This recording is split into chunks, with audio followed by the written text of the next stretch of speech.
रत्नागिरी जिल्ह्यातील खेड तालुक्यातील लोटे औद्योगिक वसाहतीतील प्लॉट क्रमांक B44 मधील युनिट क्रमांक 2 मध्ये असलेल्या नंदादीप केमिकल्स कंपनीत शुक्रवारी दुपारी सुमारे 12 वाजण्याच्या सुमारास भीषण वायू गळतीसह स्फोटाची घटना घडली।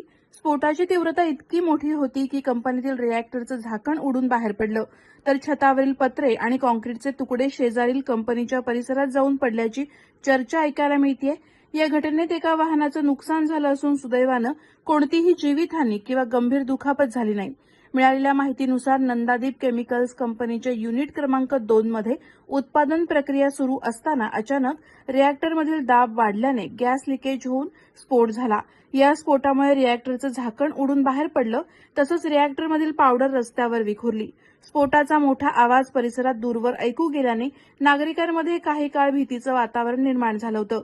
घटनेची माहिती मिळताच लोटे एमआयडीसी अग्निशमन दलाचे पथक तातडीनं घटनास्थळी दाखल झालं। त्यांनी परिस्थिती नियंत्रणात आणत गॅस लिकेज आटोक्यात आणलं। दुर्घटनेमुळे कंपनीच्या बाहेर रस्त्यावर उभ्या असलेल्या 4 चाकी वाहनांचं नुकसान झाल्याचंही समोर आलंय। या घटनेची माहिती मिळताच खेड पोलीस स्थानकाचे पोलीस निरीक्षक अहिरे यांनी घटनास्थळी भेट देऊन पाहणी केली।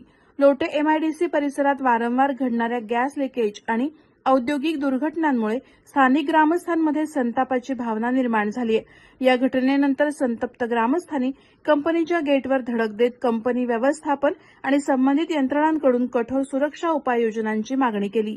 लोटे एमआयडीसीमध्ये यापूर्वीही अशा स्वरूपाच्या अनेक घटना घडल्यात, त्यामुळे औद्योगिक सुरक्षा नियमांची प्रभावी अंमलबजावणी होत आहे का, असा प्रश्न पुन्हा एकदा उपस्थित झालाय।